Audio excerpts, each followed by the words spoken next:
গরিব মানুষের 100 দিনের কাজ কোথায় গেল? জবাব চাই, জবাব।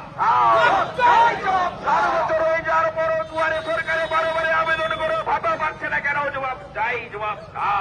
4 বছর 70 বছর পেরিয়ে গেছে, দুয়ারে সরকারে বারে আবেদন করা সত্ত্বেও ভাতা পাবকের তালিকায় নাম নথিভুক্ত হয়নি কেন? জবাব চাই, জবাব। ঊর্ধ্ব সমস্ত মানুষকে বার্ধক্য ভাতা পাবক তালিকায় নাম নথিভুক্ত করার ব্যবস্থা করতে হবে।